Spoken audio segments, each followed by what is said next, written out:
தமிழகத்திலே பட்டி தொட்டி எல்லாம் எடுத்துச் செல்வதற்காக திருவான்மையூரிலிருந்து முதல் பொதுக்கூட்டம் என்று ஆரம்பிக்கப்பட்டு தமிழகத்தில் அடுத்த ஒரு மாத காலத்தில் எல்லா மாவட்டத்திலும் எல்லா தாலூக்கிலும் கூட இது போன்ற கூட்டம் நடைபெற இருக்கிறது. அந்த முதல் கூட்டத்திற்கு இங்கே பங்கேற்றுக் கொண்டிருக்கக்கூடிய எல்லா அன்பு சொந்தங்களுக்கும் கூட இந்த நேரத்தில் என்னுடைய நெஞ்சார்ந்த நன்றிகளை தெரிவித்துக் கொள்கின்றேன். காரணம், இந்த காலத்தில் பொதுக்கூட்டத்திற்கெல்லாம் யாரும் வர்றதில்லைங்க. இல்லை திமுக மாதிரி பஸ் வச்சு கூட்டிட்டு வந்தா வருவாங்க. முதலமைச்சர் அவர்கள் மதுரையில் அரிட்டாப்பட்டிக்கு போறாங்க. அது முதலமைச்சருக்கு பாராட்டு விழா. ஏன்னா அவருக்கும் அந்த டங்ஸ்டன் திட்டத்துக்கும் எந்த சம்பந்தம் இல்லை. அவரே அவருக்கு ஒரு பாராட்டு விழா நடத்தி அரிட்டாப்பட்டிக்கு போறாங்க. 92 அரசு பேருந்துல ஒருத்தருக்கு 300 ரூபாய் கொடுத்து வந்து உட்கார வச்சிருக்கிறாங்க. தமிழகத்தில் இதையெல்லாம் பார்க்கும் பொழுது பாரதிய ஜனதா கட்சியினுடைய கூட்டம் மட்டும் வித்தியாசமாக இருக்கும். நம்முடைய தொண்டர்கள் அவர்களாக ஒரு ஈடுபாட்டோடு இந்த நாட்டின் மீது நம்முடைய மாநிலத்தின் மீது இருக்கக்கூடிய பற்றோடு பங்கேற்கக்கூடிய ஒரு பொதுக்கூட்டம் பாரதிய ஜனதா கட்சியினுடைய கூட்டம் மட்டும்தான். அதற்காக உங்களுக்கு நன்றி சொல்ற காரணம், ஜனநாயகத்தின் மீது மக்கள் நம்பிக்கை வைக்க வேண்டும் என்றால் இது போன்ற பொதுக்கூட்டம் தன்னெழுச்சியாக நடைபெற வேண்டும். அது போன்ற ஒரு பொதுக்கூட்டம் இன்று திருவான்மையூரில் நடந்து கொண்டிருக்கிறது. அது வருகின்ற அடுத்த ஒரு மாத காலத்தில் தமிழகம் முழுவதும் அது செல்ல இருக்குதுங்க ஐயா. பெரியோர்களே, தாய்மார்களே, இது ஒரு சாதாரண மேடை இல்லைங்க. நான் பலமுறை நம்முடைய மூத்த தலைவி முன்னாள் ஆளுநர் அக்காவை பார்க்கும் பொழுது பலமுறை நானே யோசிப்பேங்க. என்ன யோசிப்பேன்னா, ஒருவேளை இவர்கள் ராஜினாமா கடிதம் கொடுக்காம இருந்தாங்கன்னா, லோக்சபா தேர்தலுக்கு முன்பு ராஜினாமா கடிதம் கொடுக்காம இருந்தாங்கன்னா, இன்னைக்கு ஆளுநராக 2 மாநிலத்தில் இருந்தாங்க, அதே 2 மாநிலத்தில் இருந்திருக்கலாம், அல்லது இந்தியாவினுடைய பெரிய மாநிலத்திற்கு மாற்றப்பட்டு இருப்பாங்க. இந்த பட்ஜெட்டை எல்லாம் சரியா நிர்வாகம் பண்றாங்கன்னு கவனிக்க வேண்டிய பொறுப்பில் அக்கா இருந்திருக்க வேண்டியவர் இன்னைக்கு நம்முடைய தொண்டர்களோடு மண்ணோடு புழுதியோடு வியர்வையோடு ரத்தத்தோடு களத்திலே நின்று இதுதான் எனக்கு பிடிக்கும், தமிழகத்திலே பாரதிய ஜனதா கட்சி ஆட்சிக்கு வருவதுதான் என்னுடைய ஒரு தொண்டனாக உழைப்பாக நான் அதை பார்க்கின்றேன் என்பதற்காக நம்மோடு நின்று கொண்டிருக்கின்றார்.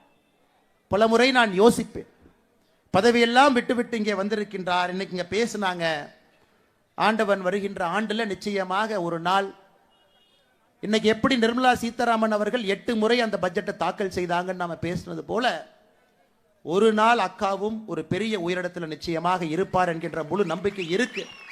அன்னைக்கு பட்ஜெட்டை பற்றி விளக்குவதை விட இந்த பட்ஜெட்டை சரியா போடுறாங்களா, சரியா மக்கள்கிட்ட கொண்டு போய் சேர்த்துறாங்களான்னு பாதுகாக்கக்கூடிய பணி எல்லாம் வல்ல இறைவன் அக்கா அவர்களுக்கு அளிக்கட்டும் என்று இந்த நேரத்தில் ஆண்டவனை நான் விரும்பி வேண்டி கேட்டுக்கொள்கின்றேன். அதே போல நம்முடைய மேடையில் இருக்கக்கூடிய மூத்த தலைவர்கள், மாநிலத்தினுடைய துணைத் தலைவராக இருக்கக்கூடிய அண்ணன் VP துரைசாமி அவர்கள், கூட்டம் நடப்பதற்கு முக்கிய காரணமாக இருக்கக்கூடிய அண்ணன் கரு நாகராஜன் அவர்கள், மாநிலத்தினுடைய துணைத் தலைவராக பட்ஜெட் வந்த நாளிலிருந்து டிவியில, ஆங்கில செய்தி டிவியில, நம்முடைய தமிழ் சேனல்ல தொடர்ந்து பேசிக் கொண்டிருக்கக்கூடிய அருமை அண்ணன் நாராயண திருப்பதி அவர்கள், மேடை மீது இருக்கக்கூடிய மாநிலத்தினுடைய துணைத் தலைவர் கடுமையான உழைப்பாளி அண்ணன் டால்பின் ஸ்ரீதர் அவர்கள், தரவுகளோடு திராவிட முன்னேற்ற கழகத்தை தோலுறுத்தி காட்டுக் கொண்டிருக்கக்கூடிய மாநிலத்தினுடைய இளம் செயலராக இருக்கக்கூடிய அருமை தம்பி FG சூர்யா அவர்கள், மாநிலத்தினுடைய செயலராக இருக்கக்கூடிய கடுமையான உழைப்பாளி அக்கா பிரமீளா சம்பத் அவர்கள், ஒரு செய்தியை நுணுக்கமாக எடுத்து சென்று அதை எப்படி மக்களிடம் சேர்க்க வேண்டும் என்பதை முழுமையாக புரிந்திருக்கக்கூடிய நம்முடைய அண்ணன் ANS பிரசாத் அவர்கள், மாமன்ற உறுப்பினராக இருந்து மக்களுக்கு தொடர்ந்து பணி ஒரு நாளும் பணி செய்யக்கூடிய அண்ணன் லியோ சுந்தரம் அவர்கள், மேடையின் மீது இருக்கக்கூடிய மற்றும் 2 நம்முடைய மாநில செயலாளர்கள் கடுமையான உழைப்பாளிகள் அக்கா சுமதி வெங்கடேசன் அவர்கள், மேடையின் மீது இருக்கக்கூடிய நம்முடைய OBC அணியினுடைய மாநில தலைவர் அண்ணன் சாய் சுரேஷ் அவர்கள், மீனவர் அணியினுடைய மாநில தலைவர் அண்ணன் MC முனுசாமி அவர்கள், விளையாட்டு மற்றும் திறன் மேம்பாட்டு பிரிவினுடைய தலைவர், பட்ஜெட்டை பற்றி பேசிவிட்டு அமர்ந்திருக்கக்கூடிய அருமை சகோதரர் அமர் பிரசாத் ரெட்டி அவர்கள், நம்முடைய அற்புதமான மாவட்ட தலைவர்களாக மேடையின் மீது வீற்றிருக்கக்கூடிய அருமை சகோதரர்கள் குமார் அவர்கள், சஞ்சீவ் அவர்கள், சகோதரி லதா அவர்கள், அருமை சகோதரர் கிரி அவர்கள், அருமை சகோதரர் பாஸ்கர் அவர்கள், அருமை சகோதரர் பாலாஜி அவர்கள், அருமை சகோதரர் நாகராஜ் அவர்கள், இந்த மண்டலினுடைய ஆற்றல் மிகுந்த தலைவராக இருக்கக்கூடிய அருமை சகோதரர் பாலு அவர்கள் கிளை தலைவராக மேடையின் மீது வந்து நம்முடைய அன்பு பரிசாக ஒரு பொன்னாடையை பெற்றுக்கொண்டு அழுகின்ற தன்னுடைய குழந்தையை வைத்துக்கொண்டு கை குழந்தையை வைத்துக்கொண்டு கட்சி பணி செய்யக்கூடிய அற்புதமான நம்முடைய கிளை தலைவர் அருமை சகோதரி யுவராணி அவர்கள், பாரதிய ஜனதா கட்சியினுடைய அலுவலக செயலாளர் சந்திரன் அவர்கள், முக்கியமாக நம்முடைய மீடியா நண்பர்களை இங்கே அழைத்து வந்து பாரதிய ஜனதா கட்சியினுடைய எல்லா செய்திகளும் கூட பட்டி தொட்டி எல்லாம் செல்வதற்கு காரணமாக இருக்கக்கூடிய அருமை சகோதரர் ரங்கராயல் அவர்கள் முக்கியமாக இந்த நிகழ்ச்சி நடப்பதற்கு ஒரு பெரிய காரணமாக இருந்து இந்த இடத்துல நிகழ்ச்சி நடத்தப்பட வேண்டும். காரணம், இதே இடத்துல பல ஆண்டுகளுக்கு முன்பு காங்கிரஸ் பேரியக்கத்திலே கோலோச்சி ஒரு தலைவர், சென்னையினுடைய மேயராக இருந்தவர், இதே இடத்துல தன்னுடைய ஆதரவாளர்களோடு பாரதிய ஜனதா கட்சியில் இணைந்து இன்னைக்கு பாரதிய ஜனதா கட்சியினுடைய வளர்ச்சிக்கு கடுமையாக உழைக்கக்கூடிய நம்முடைய அற்புதமான மாநிலத்தினுடைய செயலாளர் அருமை அண்ணன் கரத்திய தியாகராஜன் அவர்களுக்கு இந்த நேரத்தில் என்னுடைய நெஞ்சார்ந்த நன்றிகளை தெரிவித்து, மற்றும் ஒரு மாநிலத்தினுடைய துணைத் தலைவர் அண்ணன் ஏஜி சம்பத் அவர்கள் மேடையின் மீது இருக்கின்றார்கள், அவருக்கும் என்னுடைய வாழ்த்துக்களையும் வணக்கங்களையும் இந்த நேரத்தில் தெரிவித்துக் கொள்கின்றேன். அருமை சொந்தங்களே, இன்னைக்கு பட்ஜெட் விலக்க பொதுக்கூட்டம் தமிழகத்தில் போட வேண்டிய கட்டாயமும் நிர்பந்தமும் நமக்கு இருக்குங்க ஐயா. ஒரு பட்ஜெட்டும் தொலைக்காட்சியில் வருது, அடுத்த நாள் செய்தித்தாளில் வருது, நம்ம எல்லோருக்கும் தெரியும். ஆனா நம்முடைய முதலமைச்சர் ஐயா மு.க. ஸ்டாலின் அவர்கள் அவர் போடுற பட்ஜெட் விலக்கு உரை பொதுக்கூட்டத்துக்கு எங்கேயும் போனது கிடையாது. ஆனா மத்திய அரசு போடுற பட்ஜெட்டுக்கு கிளம்பி போவார் பேசுறதுக்கு. இந்த அநியாயத்தை பார்த்துருக்கிறீங்களா? அவர் ஆட்சிக்கு வந்து 4 ஆண்டுகளாக பட்ஜெட் போட்டிருக்காரு. எங்கேயாவது போய் இதுதான் திமுகவினுடைய பட்ஜெட் எங்கேயும் பேச. திருவள்ளூர்ல சில நாட்களுக்கு முன்பு சென்று மத்திய அரசு போட்டிருக்கக்கூடிய பட்ஜெட் சரியில்லை, தமிழகத்திற்கு எதிரான பட்ஜெட் இது பீகார் பட்ஜெட், இது ஏழை எளிய மக்களுக்கு எதிரான பட்ஜெட் அப்படின்னு பேசிட்டு வந்து அமர்ந்திருக்கின்றார். அதிலேயே நமக்கு தெரிகிறது, எப்போ ஒரு முதலமைச்சர் அவர் போடுற பட்ஜெட்டை போய் பேசாம மத்திய அரசு போடக்கூடிய பட்ஜெட்டை குறை சொல்லுகின்றாரோ அது ஒரு சிறப்பான பட்ஜெட் என்பது அவர் எப்ப திருவள்ளூருக்கு போனாரோ அப்பவே நமக்கு தெரியுது. அதுவும் இன்னைக்கு நடந்து கொண்டிருப்பது சாதாரண ஒரு ஆட்சி இல்லைங்க. உலக நாடுகள் எல்லாம் திரும்பி பார்க்கக்கூடிய அற்புதமான ஆட்சி. எங்கே சென்றாலும் கூட மிகப்பெரிய மரியாதையோடு வலம் வந்து கொண்டிருக்கக்கூடிய பாரத பிரதமர் நரேந்திர மோடி அவருடைய ஆட்சி. அது பிரான்ஸாக இருக்கட்டும், அமெரிக்காவுக்கு போறாங்க நாளைக்கு, அமெரிக்காவாக இருக்கட்டும், எங்கே சென்றாலும் கூட இன்னைக்கு உலகத்தில் ஒரு தலைவனுக்கு எல்லா இடத்திலும் மிகப்பெரிய மரியாதை இருக்கக்கூடிய மனிதர் நரேந்திர மோடி அவர்கள். சாதாரணமாக கிடைக்கலைங்க, உழைப்புல, அவர் மீது நீங்கள் வைத்திருக்கக்கூடிய நம்பிக்கையில். ஒரு பட்ஜெட்டும் அளித்த பிறகு பட்ஜெட்டை போட்டுட்டோம் போயிட்டோங்கிறது கிடையாதுங்க. ஒரு ஆண்டு காலத்தில் போட்டிருக்கக்கூடிய பட்ஜெட்டை முழுமையாக அமல்படுத்தி மக்களுடைய நம்பிக்கையை பெற்று ஒரு பட்ஜெட் அல்ல, 2 பட்ஜெட் அல்ல, 10 பட்ஜெட்டுகளை தாண்டி தொடர்ச்சியாக 11வது பட்ஜெட்டையும் அளித்து இன்னும் பல 100 பட்ஜெட்டுகளை அளிக்க இருக்கக்கூடிய பாரதிய ஜனதா கட்சியினுடைய ஒப்பற்ற தலைவனாக இருக்கக்கூடிய நரேந்திர மோடி அவர்களுடைய 11வது பட்ஜெட்டுங்க ஐயா. நிர்மலா சீதாராமன் அம்மா அவர்களுடைய 8வது பட்ஜெட். இங்க நாம் இருக்கக்கூடிய எல்லோருமே நடுத்தரத்திற்கு கீழே இருக்கக்கூடிய மக்கள் தான் அந்த கூட்டத்தில் இருக்கிறோங்க ஐயா. 2014 நாம் ஆட்சிக்கு வந்த பொழுது இந்தியாவில் மொத்தமாக வரி செலுத்தியவர்கள் 3,45,00,000 பேர். 3,45,00,000 பேர் வரி செலுத்தினாங்க. 10 ஆண்டுகள் கழித்து 2024 மொத்தமாக நம்முடைய நாட்டில் வரி செலுத்தக்கூடியவர்கள் 7,90,00,000 பேர். 10 ஆண்டுகள்ல இந்த நாட்டினுடைய வளர்ச்சியின் காரணமாக 4,45,00,000 பேர் புதியதாக வரி செலுத்தக்கூடியவர்களாக மாறி இருக்கின்றார். இன்னைக்கு 12 லட்சம் ரூபாய் வரை யாருக்கு சம்பாத்தியம் இருக்கிறதோ நீங்கள் வரி செலுத்த வேண்டாம் என்று சொல்லி இருப்பது சாதாரணமான விஷயம் இல்லைங்க, சரித்திரம். அது சரித்திரம். காரணம், இந்த 7,90,00,000 பேர்த்துல 6,80,00,000 பேர் 12 லட்சம் ரூபாய்க்கு கீழே வருமானம் வைத்திருக்கக்கூடிய நபர்கள். மறுபடியும் சொல்றேன், 7,90,00,000 பேர் மொத்தமாக வரி செலுத்துறவங்கல்ல 6,80,00,000 பேர் இந்த ஆண்டு வரி செலுத்த மாட்டார்கள். காரணம், அவர்களுக்கு வரி விலக்கு நரேந்திர மோடி அவர்கள் அளித்திருக்கின்றார். இதை இப்படி சொல்லலாம், நாட்டில் மொத்தமா எத்தனை பேர் வரி செலுத்துறாங்களோ அதிலே 87% மக்களுக்கு வரி செலுத்த வேண்டாம் என்று நரேந்திர மோடி அவர்கள் சொல்லி இருக்கின்றார். இதன் மூலமாக மத்திய அரசுக்கு ஏற்படக்கூடிய வரி மூலமாக வேண்டாம் என்று சொன்னதன் காரணமாக எத்தனை வரி வராம இருக்கு? போன ஆண்டு கணக்கு பார்த்தீங்கன்னா இந்த ஆண்டுக்கு 1,10,10,000 கோடி ரூபாய் வரி வேண்டாம் என்று சொல்லி இருக்கின்றார் நரேந்திர மோடி அவர்கள். காரணம் என்னங்க? நடுத்தர மக்களுக்கு அன்பு பரிசு கொடுக்க வேண்டும், கடுமையாக உழைக்கக்கூடியவர்களுக்கு நன்றி சொல்ல வேண்டும். நடுத்தர குடும்பமாக இருந்து குழந்தை குட்டி எல்லாம் வச்சு மாசம் மாசம் பட்ஜெட் போட்டு பால் கணக்கு, பேப்பர் கணக்கு, டிவி கணக்கு, ஸ்கூல் கணக்கு, பெட்ரோல் கணக்கு, அதில் எல்லாம் சம்பாதிச்சு சிறுக சிறுக சேர்த்த ஒரு காசை அந்த ஆண்டு முடியும் பொழுது அரசுக்கு வரியாக கட்டிதான் இந்த நாடு முன்னேறி கொண்டிருக்கிறது. அப்படிப்பட்ட மனிதர்களுக்கு நன்றி சொல்ல வேண்டும். காரணம், உண்மையானவர்களாக இருக்கின்றார்கள் என்பதற்காக 87% மக்கள் 6,80,00,000 பேருக்கு இந்த ஆண்டு 12 லட்சம் ரூபாய்க்கு கீழே வரி வேண்டான்ட்டான். இதை நம்முடைய முதலமைச்சர் மு க ஸ்டாலின் அவர்கள் எப்படி சொல்றாங்கன்னா, என்ன பெருசா பண்ணிட்டாரு? 144 கோடி பேர் இந்த ஊரில் இருக்கிறாங்க. இந்த நாட்டில் 2% மக்களுக்கு வரி இது கொடுத்திருக்கிறாங்க, வரி கட்ட வேண்டாம். இது சாதனையா அப்படிங்கிறார் முதலமைச்சர். முதலமைச்சர் அவர்களே, நீங்க வீட்டில் போய் கடைக்கு போய் பால் பாக்கெட் வாங்கினா உங்களுக்கு அவங்க கஷ்டம் தெரியும், நியூஸ் பேப்பர் வாங்கினா கஷ்டம் தெரியும். நீங்க டிஃபெண்டர் காரில் மகன் நடத்தக்கூடிய மிகப்பெரிய நிறுவனம், கோடி கோடியாக சம்பாதனை இருக்கக்கூடிய முதலமைச்சர் அவர்களுக்கு நடுத்தர மக்களுடைய வலி எப்படி தெரியும்? முதலமைச்சர் மு க ஸ்டாலின் ஐயா அவர்களே, ஒரே வார்த்தையில கொச்சப்படுத்திட்டு போயிட்டீங்க. ஒரே வார்த்தையில 2% மக்கள் பயனடைகின்றார்கள் என்று சொல்வதை விட வரி செலுத்தக்கூடியவர்கள் 87% மக்கள் பயனடைகின்றார்கள். இது நடுத்தர மக்களுக்கு கிடைத்திருக்கக்கூடிய மிகப்பெரிய பரிசு. இன்னைக்கு தமிழ்நாட்டில் எத்தனை பேர் பயனடைஞ்சிருக்கிறாங்க? இன்னும் முழுமையாக நம்மிடம் அந்த நம்பர் இல்லை அப்படின்னா கூடங்க, குறைந்தபட்சம் 60 லட்சம் பேர் தமிழ்நாட்டில் மட்டுமே, குறைந்தபட்சம் 60 லட்சம் பேர். 60 லட்சம் பேருக்கு மேல இந்த ஆண்டு மத்திய அரசு 12 லட்சம் ரூபாய் வரை வரி செலுத்த வேண்டாம் என்று சொன்னதன் காரணமாக குறைந்தபட்சம் 60 லட்சம் பேர் பயனடைந்திருக்கிறாங்க. இன்னைக்கு முதலமைச்சர் இதோடு நிற்கலீங்க, இன்னும் முன்னாடி போறார். எங்களுக்கு நீங்க பட்ஜெட்டே கொடுக்கல, இந்த பட்ஜெட்ல பாத்தீங்கன்னா 5 முறை பீகார் பீகார் பீகார்னு சொன்னீங்க, அதனால் இது பேரு பீகார் பட்ஜெட். முதலமைச்சர் அவர்களே, 10 ஆண்டு காலம் நீங்க யூபிஏ அரசில் இருந்தீங்க.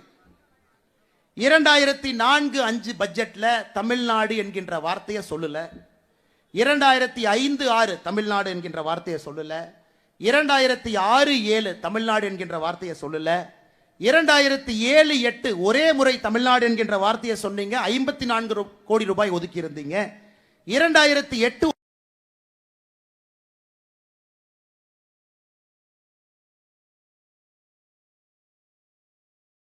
ஒரு முறை தமிழ்நாடு என்கின்ற வார்த்தையை பயன்படுத்தினீங்க, 300 கோடி. 2011-12 தமிழ்நாடு என்கின்ற வார்த்தையை சொல்லல, 2012-13 தமிழ்நாடு என்கின்ற வார்த்தையை சொல்லல. மொத்தமாக 10 ஆண்டுகள்ல 5 முறை பட்ஜெட்ல தமிழ்நாடு என்கின்ற வார்த்தை. நீங்கள் ஆட்சியிலிருந்து யூபிஏல சொன்னீங்க, தமிழ்நாடு என்கின்ற வார்த்தைக்கு மொத்தமாக ஒதுக்கப்பட்ட நிதி 8054 கோடி. நாம் ஆட்சிக்கு வந்த பிறகு இந்த 11 பட்ஜெட்ல தமிழ்நாடு என்கின்ற வார்த்தை எங்கெல்லாம் பயன்படுத்தி இருக்கின்றோமோ மொத்தமாக ஒதுக்கப்பட்டிருக்கக்கூடிய நிதி 1,68,585 கோடி. முதலமைச்சர் அவர்களே, 10 ஆண்டு கால வெறும் தமிழ்நாடுன்னு 5 முறை சொல்லி 8000 கோடி எங்கே? 11 ஆண்டுகள்ல நிதிநிலை அறிக்கையில தமிழ்நாடு என்று சொல்லி 1,68,585 கோடி எங்கே? எல்லா ஆண்டும் எல்லா பட்ஜெட்ல எல்லா மாநிலத்தினுடைய பெயரையும் சொல்வது கிடையாது. 2021-22 தமிழ்நாடு என்கின்ற வார்த்தை நம்முடைய பட்ஜெட்ல பயன்படுத்தும் பொழுது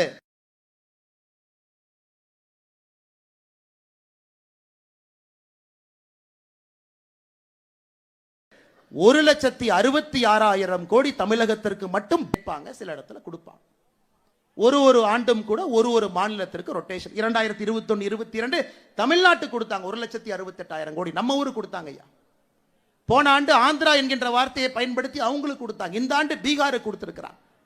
எல்லா ஆண்டும் ஒரு சில மாநிலத்திற்கு சிறப்பு சலுகைகளோடு கொடுக்கத்தான் போறாங்க. அது பட்ஜெட் இல்லைங்க ஐயா. பட்ஜெட் 50 லட்சம் கோடி ரூபாய் பட்ஜெட். இந்த பட்ஜெட் நாம் தாக்கல் செய்திருப்பது 50 லட்சம் கோடி. 2013-14 ஐயா பி சிதம்பரம் அவர்கள் கடைசி பட்ஜெட் போட்டுட்டு காங்கிரஸ் ஆட்சியிலிருந்து காலி செய்த பொழுது மொத்த பட்ஜெட் எவ்வளவுங்க ஐயா போட்டோம்? மொத்த பட்ஜெட் காங்கிரசினுடைய கடைசி ஆண்டுல பட்ஜெட்டினுடைய மொத்த செலவாதீனம் 15,90,000 கோடி. 15 லட்சம் கோடி தாங்க ஐயா பட்ஜெட்.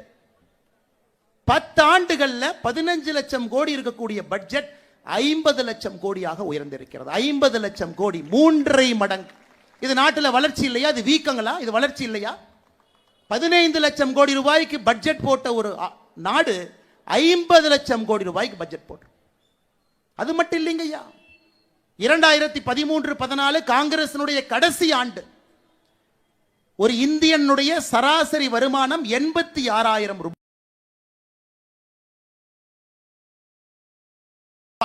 இத்தனை பேர் இருக்கிறவங்க எல்லாரும் கை தூக்குறோம். சராசரி வருமானம் ஒருத்தருக்கு 86,000 ரூபாய். காங்கிரசினுடைய கடைசி ஆண்டு. இந்த ஆண்டு பட்ஜெட்லேயே அம்மையார் நிர்மலா சீதாராமன் அவர்கள் சொல்லி இருக்கின்றார், தமிழ்நாட்டுக்கு எதுவுமே கொடுக்கல, தமிழ்நாட்டை வஞ்சிக்கிறாங்க, ஏன் மாநிலத்தை எல்லாம் வஞ்சிக்கிறாங்க. அதுதான் மோடி அரசு மேல இருக்கக்கூடிய கோபங்கிறார் முதலமைச்சர் அவர். கடைசியாக காங்கிரஸ் அவங்க பட்ஜெட் போட்டுட்டு 2013-14 நிதி பகிர்வு, மொத்த நிதியில எவ்வளவு நிதியை மாநிலத்துக்கு கொடுத்தாங்க. நிதி பகிர்வு மொத்தமாக 5,22,000 கோடி. எல்லா மாநிலத்துக்கும் நிதி பகிர்வு 5,22,000 கோடி. இந்த ஆண்டு நிதி பகிர்வு 25,60,000 கோடி. 5 மடங்கு மாநிலத்திற்கு வரக்கூடிய நிதி பகிர்வு அதிகரிச்சிருக்கு இல்லைங்களா? 5 மடங்கு. 10 ஆண்டுகள், 75 ஆண்டுகள் சுதந்திரத்திற்கு பிறகு 5 லட்சம் கோடி கொடுத்தீங்க மாநிலத்திற்கு, எல்லா மாநிலத்துக்கும் சேர்த்து. 10 ஆண்டுகள்ல 25 லட்சம் கோடி ரூபாய் மத்திய அரசு நிதியை பகிர்ந்து எல்லா மாநிலத்துக்கும் கொடுத்து. ஏன் பொய் சொல்றீங்க? எதற்காக மேடை போட்டு மைக்கு கட்டி எதற்காக முதலமைச்சர் அவர்களை பொய் பேசுறீங்க? நீங்க மட்டும் பொய் பேசல, சுத்தி இருக்கக்கூடிய அமைச்சர்கள் எல்லாம் போட்டி போட்டு பொய் சொல்றாங்க. அதையெல்லாம் நான் பட்டியலிட்டு காட்டுறேங்க, என்னென்ன பொய் நீங்க சொல்லி இருக்கிறீங்க. எந்த இடத்துல எல்லாம் முதலமைச்சர் அவர்கள் தரம் தாழ்ந்து பொய் சொல்லி இருக்கிறார். ஒரு முதலமைச்சருடைய பதவிக்கு அது அழகா? சத்திய பிரமாணம் செய்து அரசியலமைப்பு சட்டத்தின்பால் நம்பிக்கை வைத்து ஆட்சியில் இருக்கக்கூடிய முதலமைச்சர் பொய்யான தரவுகளை கொடுக்கலாங்களா? அதையெல்லாம் அடுத்த 10 நிமிஷம் நான் சொல்றேங்க. நிதி பகிர்வு உயர்ந்திருக்கிறது, பட்ஜெட் மொத்தமாக உயர்ந்திருக்கிறது, ஒரு தனி மனிதனுடைய வருமானம் உயர்ந்திருக்கிறது, நாடு உயர்ந்திருக்கிறது. இதுல மோடி அவர்கள் 87% நடுத்தர மக்களுக்கு நீங்க வரியே கட்ட வேண்டாம், நான் பார்த்துக் கொள்கின்றேன் இந்த நாட்டை. யோசிச்சு பாரு, 90 லட்சம் பேர் வரி கட்டி இந்த நாட்டை நடத்துறாங்க. யோசிச்சு பாரு. அது முதலமைச்சர் அவர்களே நன்றா புரிஞ்சுக்குங்க. 144 கோடி பேர் மக்கள் இருக்கக்கூடிய தாய் திரு இந்திய நாட்டில் 90 லட்சம் பேர் தான் இன்னைக்கு வரி கட்டுறாங்க. அது சந்தோஷம் தான், நமக்கு போதும். மிச்சவங்க வரி கட்டவில்லை என்றாலும் கூட எப்படி இந்த நாட்டை நடத்த வேண்டும், நடத்த முடியும் என்பதை மோடி அவர்கள் காட்டிக் கொண்டிருக்கின்றார். அதை நீங்க போய் பாருங்க. அதை பார்த்துட்டு பாடம் எடுத்துக்கொண்டு தமிழகத்திற்கு வாங்க. நீங்க போடுற பட்ஜெட்டையும் மக்கள்கிட்ட சொல்லு. பட்ஜெட் இல்லைங்கய்யா, தமிழ்நாடு என்கின்ற வார்த்தை இல்ல. ஆனா தமிழ்நாட்டுக்கு எவ்வளவு கொடுத்திருக்கிறாங்க. இந்த ஆண்டை விட்டுருங்கய்யா, இந்த ஆண்டு நான் பேசவே விரும்புகிறேன். 2021, 22, 23, 24 4 ஆண்டுகள் எடுத்துக்கலாம். நீங்க ஆட்சிக்கு 21ல வந்தீங்க. நீங்க 4 ஆண்டுகள்ல வந்த பிறகு பெருசா எதுவும் பேசலீங்க ஐயா. மத்திய அரசனுடைய டாப் 10 திட்டங்கள், முதல் 10 திட்டங்கள் 4 ஆண்டுகள்ல எவ்வளவு பணம் வந்திருக்குன்னு மட்டும் பாருங்க. 100 நாள் வேலை வாய்ப்பு திட்டம் முழுவதுமாக மத்திய அரசு கொடுக்கின்ற பணம் 4 ஆண்டுகள்ல 38,641 கோடி. விவசாய கௌரவ நிதி PM கிசான் 4 ஆண்டுகள்ல 6,209 கோடி. சமகிரக சிக்ஷா இப்ப பிரச்சனை ஆகிட்டு இருக்கு, அதை நம்ம பின்னாடி பேசுறேங்க ஐயா, 5,880 கோடி.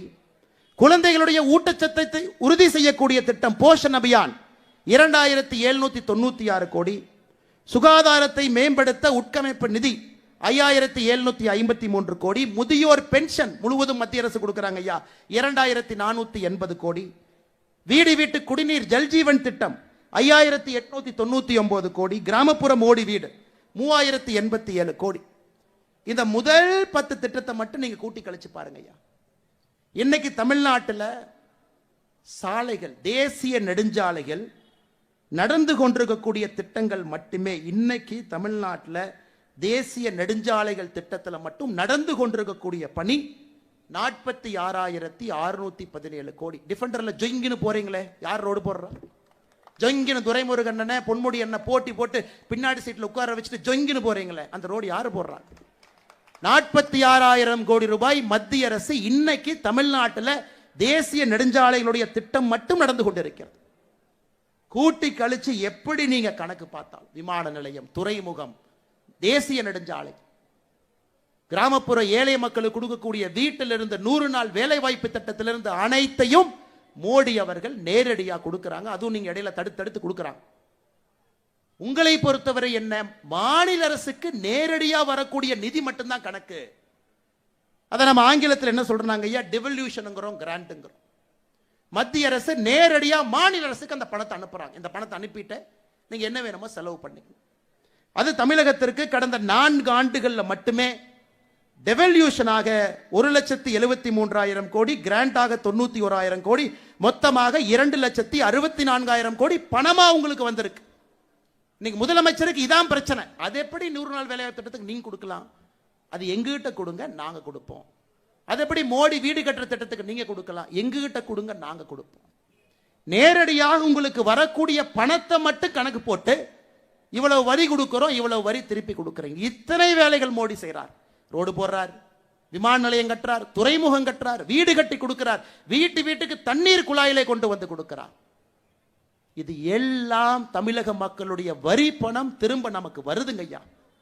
கொடுப்பது எல்லாம் திரும்ப வருது. சிலது நேரடியா மாநில அரசுக்கு வருது, சிலது மத்திய அரசு திட்டங்கள் மூலமாக வருது. ஆனா வருது. இதையெல்லாம் தாண்டி பாருங்க, மத்திய அரசு நம்ம வட்டி கடன் நடத்துறோமா?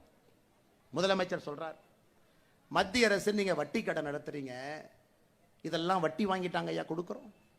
நேரடியா உங்களுக்கு 2,64,000 கோடி நிதி பகிர்வு கடந்த 4 ஆண்டுகள்ல அதுக்கு வட்டியா திரும்ப வந்திருக்கு. ஒரு ஏழை எளிய ஒரு மனிதனுக்கு வீடு கட்டி கொடுத்தா அது வட்டிங்களா? நேரடியா மோடி கட்டி கொடுக்கிறார். ஒரு விவசாயிக்கு நேரடியாக வங்கி கணக்கு பணம் அனுப்பிச்சா வட்டியா? மோடி அவர்கள் இதையும் தாண்டி சொல்றாரு, மாநில அரசுக்கு வட்டி இல்லா கடனா இவ்வளவு கொடுக்கிறோம். 50 ஆண்டுகள் வச்சுக்கங்க, வட்டி கொடுக்காதீங்க. இந்த ஆண்டு 1,50,000 கோடி ஒதுக்கி இருக்கிறாங்க மாநிலத்திற்கு. இதையும் தாண்டி உங்களுடைய உள்கட்டமைப்பு வசதிக்கு இந்த பணத்தை எடுத்துக்கங்க. இது மத்திய அரசுடைய பணம், நாங்க உங்களுக்கு கொடுக்கிறோம்.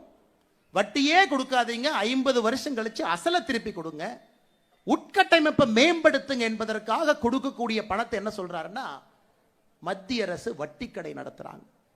அதனால்தான் நான் சொன்னேன், முதலமைச்சர் அவர்களே ஒரு மாநிலத்தை பொய் பிரச்சாரம் மேடையிலே பொய் பேச ஆரம்பித்தால் எப்படிங்க ஐயா நாம உண்மை பேசி மக்கள்கிட்ட அதை எடுத்துட்டு போறது? முதலமைச்சரே பேசுறார், வேற யாரு பேசினா கூட பரவாயில்ல. அதனாலதான் முதலமைச்சர் சொல்வதையே திரும்ப அவருக்கு சொல்றேன், ஐயா பொய் சொன்னாலும் பொருந்து சொல்லுங்க போக்கித்த பசங்களே. அவருக்கு மரியாதை கொடுத்து அன்போடு சொல்லுகின்றேன், பொய் சொன்னாலும் கொஞ்சம் பொருந்து சொல்லுங்க ஐயா. மைக் இருக்கு, வாய் இருக்கு என்பதற்காக எது உங்களுக்கு வந்தாலும் தயவு செஞ்சு சொல்லாது. இன்னைக்கு நான் ஏற்கனவே சொன்ன போலங்க ஐயா, பாராளுமன்றத்தில் மக்களுடைய பிரச்சனையை பேச வேண்டிய இடத்துல நம்முடைய அக்கா இந்த தொகுதி தென் சென்னை தொகுதியில் நின்று கொண்டிருக்கின்றோம். அக்கா தமிழிசை அக்கா அவர்கள் அங்கே பேசியிருக்கணும்.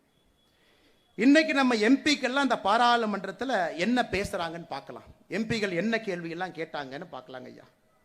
ஒரு எம்பி கேள்வி கேட்கிறாரு, அஸ்ஸாமில் ஹொலங்கன்பார் கிப்பன் வைல்ட் லைஃப் சாங்சுரியில் ஆயில் ட்ரில்லிங் பண்றீங்களா இல்லையா? விளங்குச்சு. தமிழச்சி அக்கா இந்த தொகுதி எம்பி அவங்க கேட்குறாங்க, மினிஸ்ட்ரி ஆஃப் கார்பரேட் அஃபேர்ஸ் வெப்சைட்ல ஒரு குளறுபடி இருக்கு, எப்ப சரி செய்வீங்க? ஏங்க உங்களுக்கு ஏதாச்சும் பிரச்சனையா இருந்தா போஸ்ட் கார்டு எழுதி போடுங்க, இமெயில் அனுப்புங்க, கார்பரேட் அஃபேர்ஸ் உங்களுக்கு பதில் போடும். இது பாராளுமன்றத்தில் தொகுதி மக்கள் சார்பாக கேட்கக்கூடிய பிரச்சனையா? இன்னொருத்தர் இருக்கார், பயங்கரமான ஆள், மத்திய சென்னை எம்பி. அவர் கேள்வி பாருங்க, இந்த பட்ஜெட்ல யூரோப்பியன் யூனியன் கொண்டு வந்த கார்பன் பார்டர் அட்ஜஸ்ட்மெண்ட் மெக்கானிசத்தை இந்தியா எதிர்ப்பதன் எதிரொலி என்ன? Cosmic energy coupled with atomic energy in the evolution of mankind with the program of Java. இது அண்ணா விவேக் அவர்கள் ஒரு கடைக்கு போறார், புக் வாங்க போறார். அங்க ஒரு சகோதரி இருக்கிறாங்க.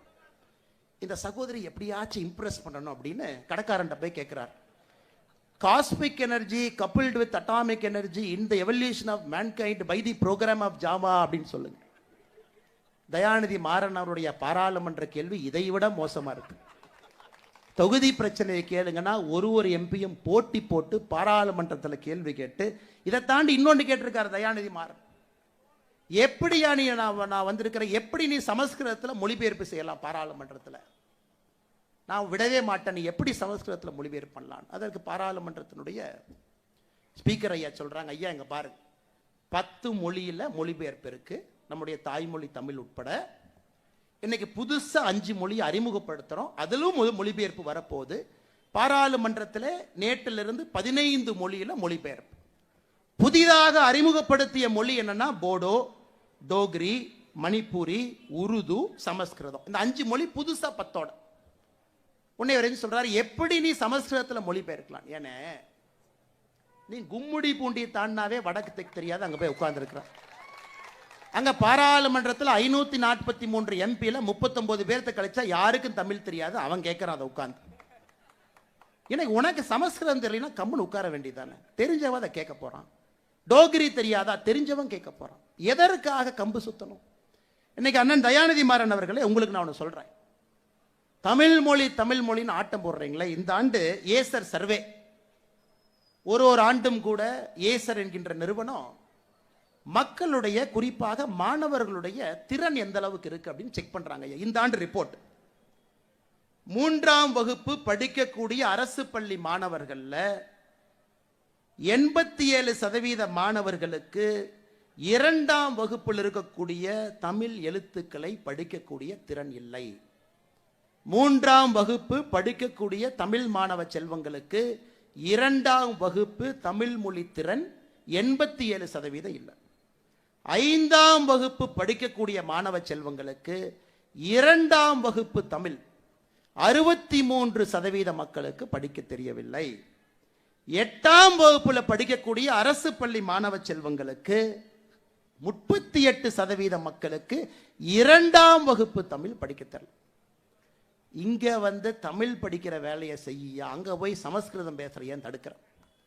நம்ம ஊர்ல நம்முடைய மாணவ செல்வங்கள் தாய்மொழியிலே பின்தங்க ஆரம்பித்திருக்கின்றார்கள். இந்த வருஷம் ஏசர் ரிப்போர்ட் சொல்லுது. ஏசர் ரிப்போர்ட்டோட வேற எந்த ரிப்போர்ட் இல்லைங்க ஐயா, ஒரே ரிப்போர்ட், அதான் ஹையஸ்ட் ரிப்போர்ட். அதை பாருங்க, அதை போய் முதலமைச்சர்கிட்ட சொல்லுங்க. தாய்மொழி திறனை ஊக்குவிப்பதற்கு முயற்சி எடுங்க. வெட்கமா இல்லையா உங்களுக்கு? ஆட்சியில் இருக்கிறீங்க, தமிழ் மொழியை சொல்லி அரசியல் பண்றீங்க, வெட்கப்பட வேண்டும். இந்தியாவில் மொத்தமாக 18 சமஸ்கிருத பல்கலைக்கழகம் இருக்கு, நாம கட்டலீங்க ஐயா, கட்டிட்டாங்க, வேண்டும் என்று இருக்கிறது. தமிழ் பல்கலைக்கழகம் ஒன்றே ஒன்று இருக்கு. யாராவது உங்களைய தமிழ் பல்கலைக்கழகம் 10 கட்ட வேண்டாம் என்று சொன்னோமா? அதுவும் புரட்சி தலைவர் எம்ஜிஆர் ஐயா கட்டின தஞ்சாவூர் தமிழ் பல்கலைக்கழகம் ஒன்னே ஒன்று. கர்நாடகாவில் போய் தமிழ் பல்கலைக்கழகம் கட்ட வேண்டாம் என்று யாராச்சும் சொன்னாங்களா? அல்லது பீகார், ஒரிசால போய் ஒரு தமிழ் பல்கலைக்கழகத்தை ஆரம்பிப்போம், அங்க தமிழ் சொல்லி கொடுப்போம், நிதி கொடுங்க. மத்திய அரசு கிட்ட மத்திய அரசு எவ்வளவு நிதி கொடுக்கணுமோ அதை நாங்க வாங்கிட்டு வர்றோம். இந்தியாவில் எல்லா இடத்திலும் தமிழ் மொழியை கொண்டு செல்ல வேண்டும் என்றால் எல்லா இடத்துலையும் ஆரம்பிக்கலாம். அதற்கு உங்களுக்கு வக்கில்ல, துப்பில்ல.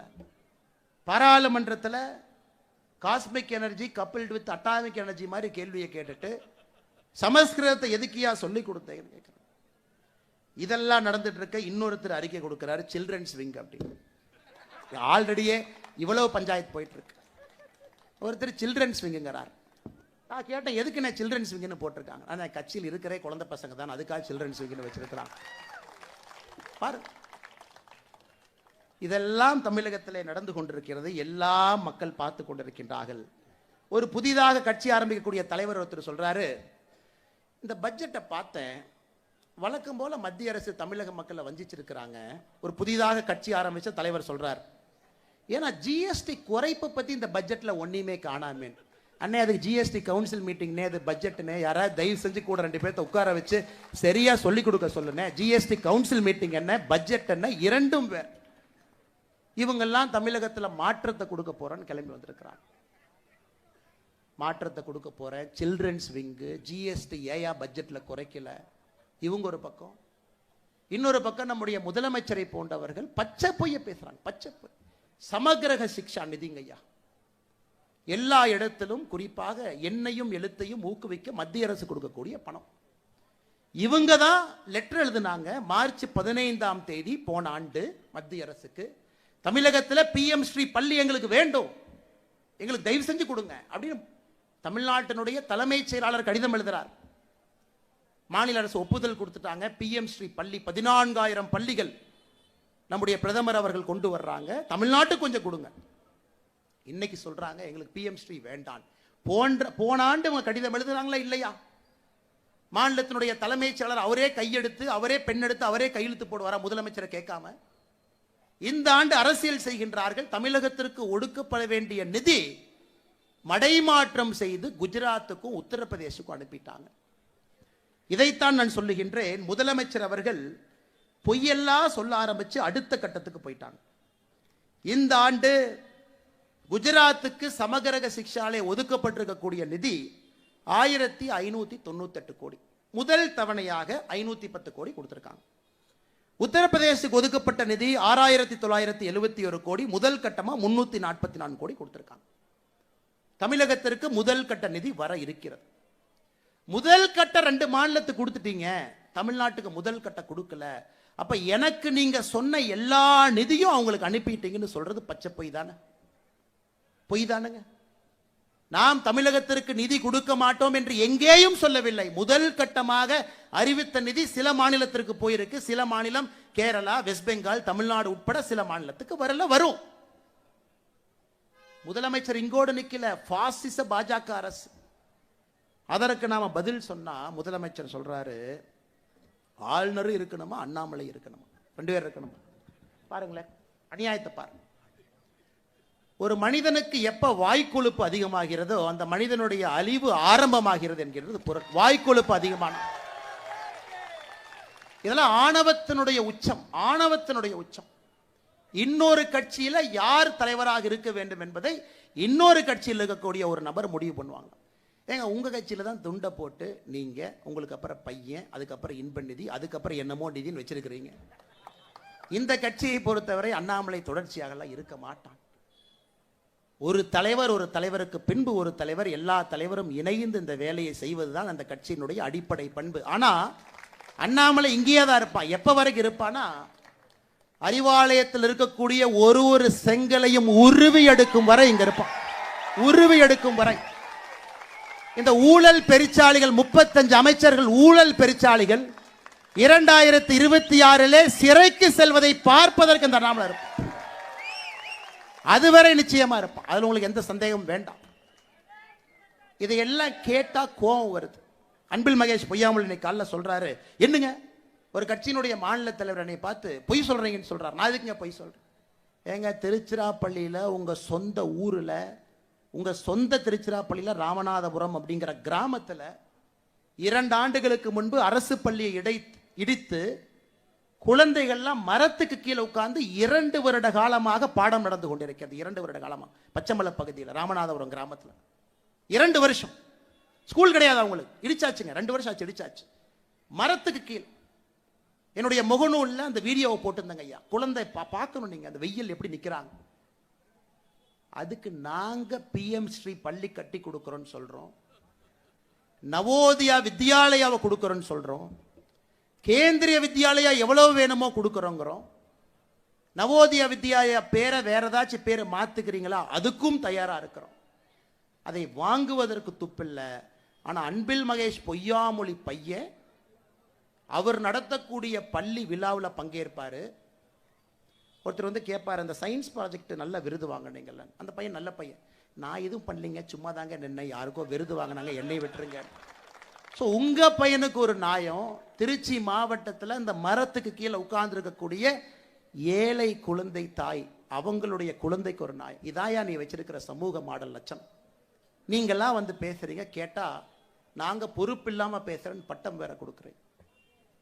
அன்பு தொண்டர்களே, அன்பு சொந்தங்களே, தமிழகத்தை மாற்ற வேண்டிய நேரம் வந்துருச்சுங்க. ஏன்னா இப்ப மாத்தலைன்னா தமிழகத்தை யாராலும் மாற்ற முடியாது. அந்த நேரத்தை நோக்கி வந்து விட்டோம். எல்லாம் தலைகீழாக குட்டிச்சவராக இருக்கிறது. கல்வியிலிருந்து சட்டம் ஒழுங்கிலிருந்து எல்லாம். ஆனா முதலமைச்சர் என்ன 23ஆம் புலிகேசியை போட 2 பேர்த்த கூட வச்சிருக்கிறார்.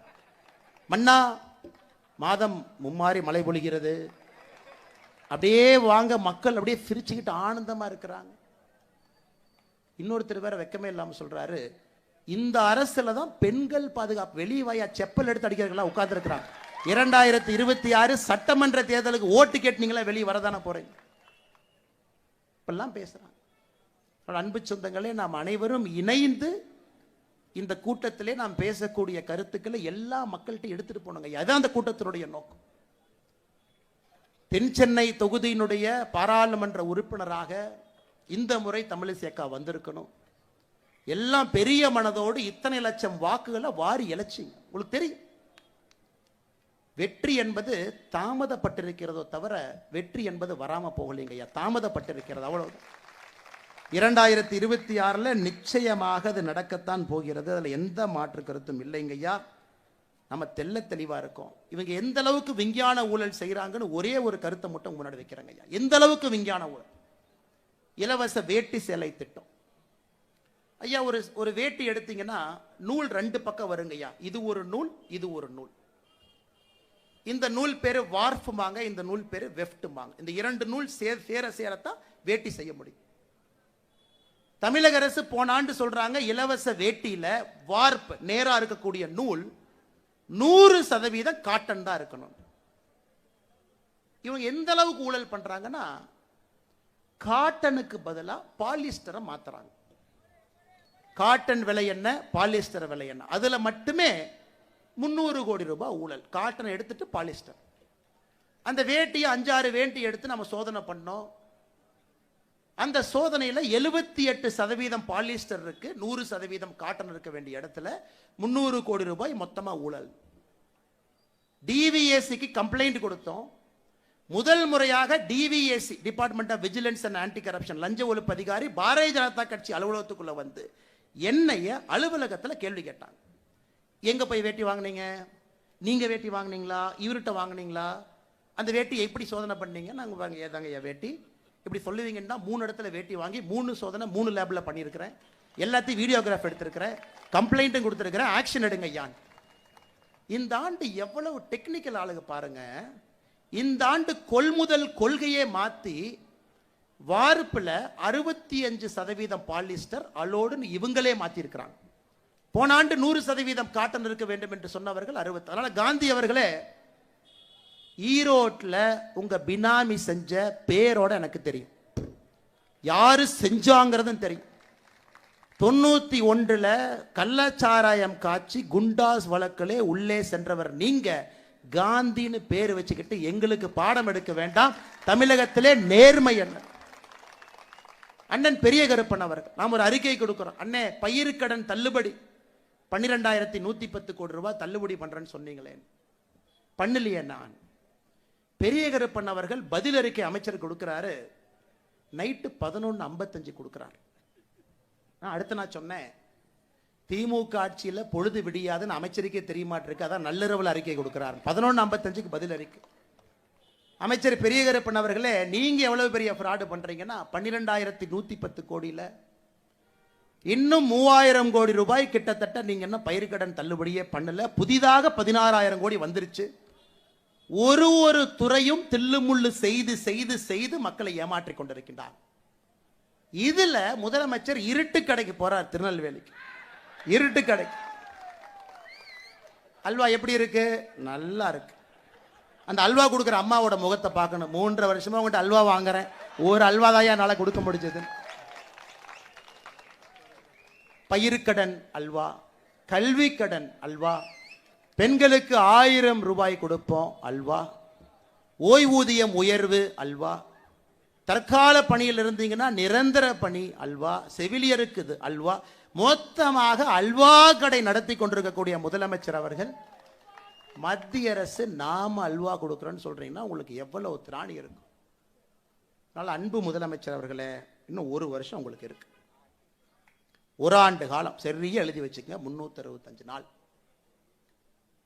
எப்ப நீங்க மதுரைக்கு போய் ஜல்லிக்கட்டை பார்க்கும்போது மூர்த்தி அவரை பார்க்கணும். இன்ப நிதி கூட 4 நண்பர்கள் வந்திருக்கிறாங்க. இன்ப நிதிக்கு அந்த வியூ, அந்த மாடுக்கு அப்படியே தெரிய மாட்டேதாமா. உடனே அந்த மூர்த்தியோட ஒரு அம்மாவை பார்த்து, யாருமா இந்த அம்மா, நீ எதிரிமா அப்படின்னு. அந்த அம்மா தான் கலெக்டருங்கிறாங்க. யாரா இருந்தா நான் எதிரி. இன்ப நிதி அவருக்கு தெரியாத ஒரு மாட்டை பார்த்து என்னையா நம்ம ஆட்சி நடத்துறோம்.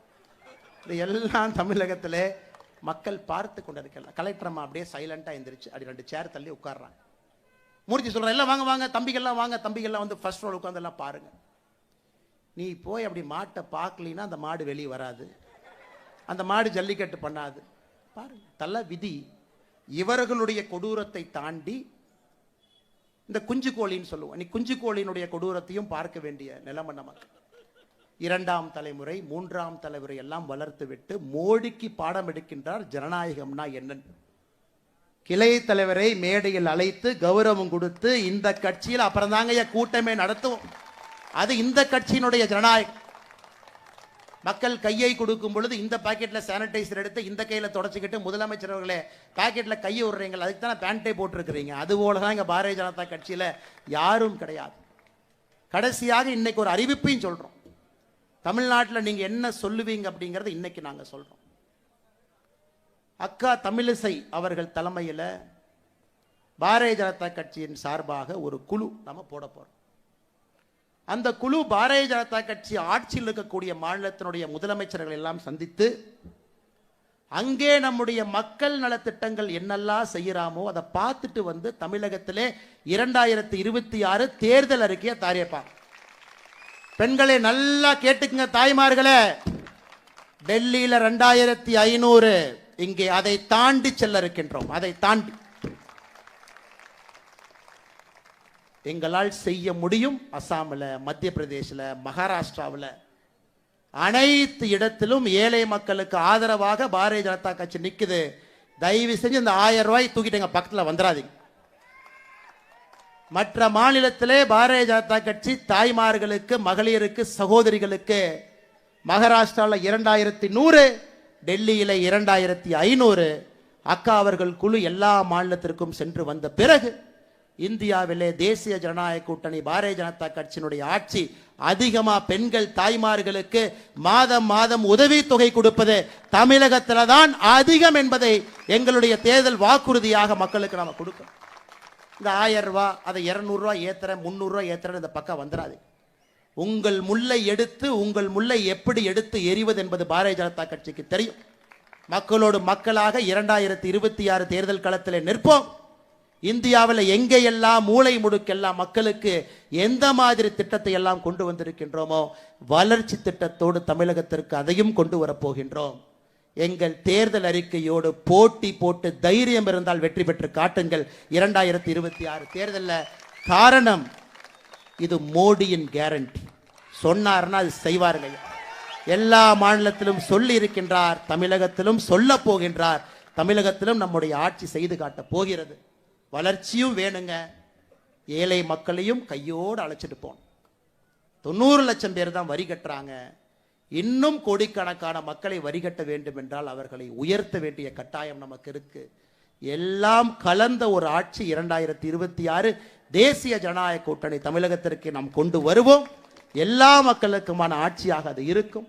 அதற்கு நாம் செய்ய வேண்டியது கடுமையான களப்பணியை நாம் செய்தால் போதுங்க ஐயா.